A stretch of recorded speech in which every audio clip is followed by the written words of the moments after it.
Question आपकी screen पे फटाफट बताएं।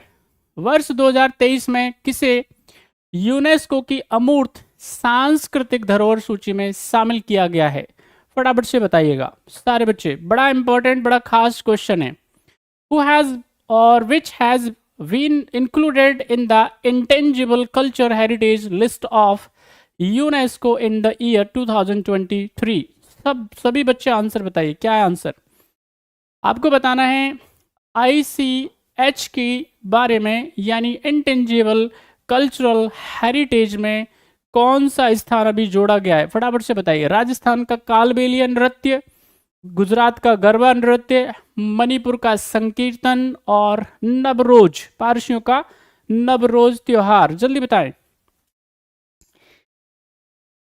सारे बच्चे, आंसर करिए। चलो भाई, यहां पे जब हम बात करेंगे किसके बारे में? यूनेस्को के बारे में, यानी United Nations education scientific cultural organisation के बारे में जब हम बात करेंगे तो इसकी इंटेंजिबल कल्चरल हेरिटेज लिस्ट के अंदर, यानी कि अमूर्त सांस्कृतिक धरोहर के अंदर क्या किया गया है? यहाँ गुजरात और राजस्थान का एक नृत्य है जिसका नाम है गरबा डांस, बोलते हैं उसको गरबा नृत्य। उसको क्या किया गया है?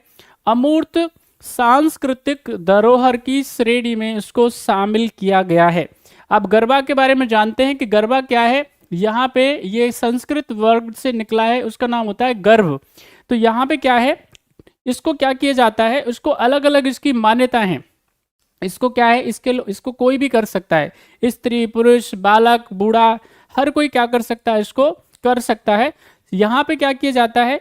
यहाँ पे इसमें विशेष तौर पे जब हम बात करेंगे तो इसमें क्या किया जाएगा? घेरा बना करके, है ना, कुछ लोग घेरा बना करके इसका डांस करते हैं। सबने देखा है ना गरबा, आजकल क्या है, पुरुष भी आ गए इसमें तो डांडिया करते हैं। यहाँ पे ये जो गरबा किया जाता है बेसिकली, ये कब कब किया जाता है? ये ज्यादा किया जाता है नवरात्रों में, ठीक है कि नहीं? माता जो शारदा है वो नवरात्रों में इसको किया जाता है विशेष तौर पे, तो इसको शामिल किया गया है। राजस्थान का कालबेलिया नृत्य पहले से ही क्या है, सारे बच्चे समझे, इसको अमूर्त सांस्कृतिक धरोहर में पहले से शामिल है। इधर हम बात करेंगे नवरोज के बारे में, तो वो भी क्या है, पहले से शामिल है।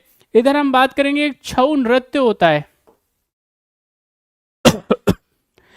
यहाँ पे छऊ नृत्य जो है बिहार और झारखंड के आसपास के क्षेत्रों में होता है, वो भी इसमें पहले से क्या है, शामिल है। तो ऐसे बहुत सारी यहाँ पे शामिल है। आज की डेट में हम अगर बात करेंगे तो अमूर्त सांस्कृतिक धरोहर की अगर सूची की बात करेंगे तो उसमें क्या है, अभी ये 15 हमारे यहाँ पे पहले से इसमें मौजूद है, ठीक है।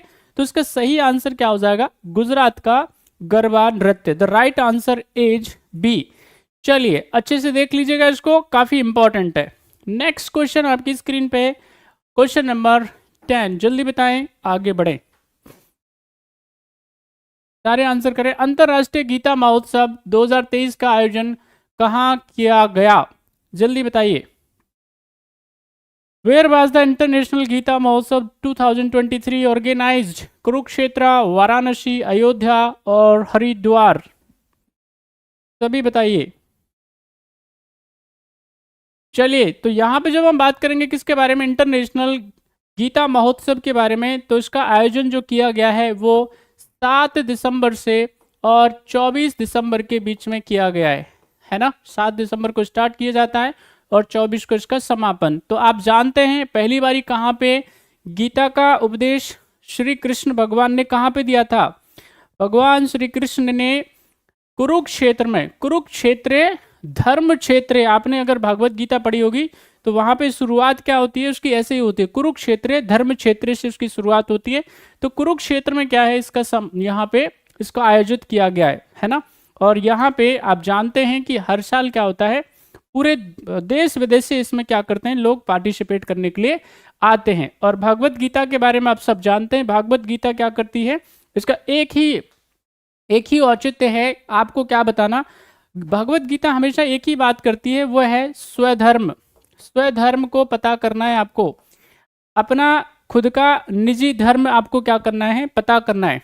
जब यहाँ पे अर्जुन क्या होता है, आप सब बच्चे जानते हैं अच्छे से, जब अर्जुन को समझ नहीं आ रहा होता है कि अब वो क्या करे, जब वो युद्ध क्षेत्र में जाकर के क्या हो जाता है, शिथिल पड़ जाता है, कमजोर पड़ जाता है, रोने लग जाता है, उसका गला रुंध जाता है, उसको समझ नहीं आ रहा होता है कि मैं मेरे ही परिजनों से कैसे फाइट करूं, कैसे युद्ध करूं। तो भगवान श्री कृष्ण क्या होते हैं, उसको उपदेश देते हैं और उसके बाद में उसको एक ही बात बताते हैं कि भाई तुम अपना स्वधर्म पहचानो। स्वधर्म का मतलब क्या होता है, अपना खुद का धर्म। यानी यहाँ पे अगर हम बात करेंगे भैया किसके बारे में, तो हमारे यहाँ पे क्या है, वर्ण व्यवस्था है। और वर्ण व्यवस्था जो है वो किसके आधार पे, वो है कर्म के आधार पे। यानी यहाँ पे धर्म के आधार पे नहीं है, कर्म के आधार पे क्या है, हमारे यहाँ पे वर्ण व्यवस्था है। तो यहाँ पे जो ब्राह्मण होता है उसका जो कर्म होता है, उसका जो स्वधर्म होता है, वो क्या करना होता है, पढ़ना और पढ़ाना। यानी कि वेदों का पठन पाठन, वेदों का ज्ञान प्राप्त करना और उसके बाद में दूसरों को सिखाना। तो ये ब्राह्मण का क्या होता है, स्वधर्म होता है। क्षत्रिय का जो स्वधर्म होता है वो क्या करना होता है, युद्ध लड़ना होता है, नागरिकों की सुरक्षा करना होता है, लोगों की सुरक्षा करना होता है। आतंकवादी, टेररिस्ट, जो गुंडे बवाली होते हैं उनसे क्या करना, समाज की रक्षा करना होता है, सुरक्षा मुहैया कराना होता है। तो वो क्या है, उसका क्षत्रिय का स्वधर्म होता है। स्वधर्म में क्या होता है, अगर वो किसी की जान भी लेता है, क्षत्रिय अगर किसी को मारता भी है, अगर उससे किसी का प्राण भी लिया जाता है तो भी उसको क्या नहीं लगता है, पाप नहीं लगता है, भागवत गीता के अनुसार। यहाँ पे जब हम वैश्य की बात करेंगे तो उसका काम क्या होता है, कृषि करना, यानी खेती बाड़ी करना, जानवरों का पालन करना, बिजनेस व्यापार को बढ़ावा देना, ये क्या है, उसका स्वधर्म है। शूद्र की बात करेंगे तो शूद्र का काम क्या होता है, जो तीनों वर्ण होते हैं उनकी सेवा करना है। सेवा करने का मतलब यहाँ पे पैर दबाना थोड़ा ना होता है कि घुटनों में तेल लगाना होता है, वो इसका स्वधर्म नहीं होता है। मतलब स्वभावतः क्या करना, सेवा करना, इसका क्या होता है, स्वधर्म होता है। तो अगर कोई भी व्यक्ति अगर अपने स्वधर्म के खिलाफ जाता है तो मुश्किल उसके लिए हो जाएगा। तो यहाँ पे क्या है, अर्जुन का जो स्वधर्म है, उसका जो स्वाभाविक कर्म है वो क्या है, युद्ध लड़ना है। भगवान उसको बार बार ही पूछते हैं, बेटा देख तू अगर जाएगा भी तो बावजूद उसके क्या है, तेरा मन नहीं लगेगा, तेरे मन में कहीं ना कहीं विचार आता रहेगा कि भाई युद्ध चल रहा है तो युद्ध लड़ लूं, जा करके ना फाइट कर लूं। तो यहाँ पे यही बात जो है भगवान श्री कृष्ण कुरुक्षेत्र में बताते हैं कि भाई आप क्या करते हो, अपना स्वधर्म पहचानिए। इससे क्या होता है, जब आप स्वधर्म पहचान लेते हैं कि भाई आपका इंटरेस्ट किस में है, स्वधर्म का मतलब आप जीवन में करना क्या चाहते हो।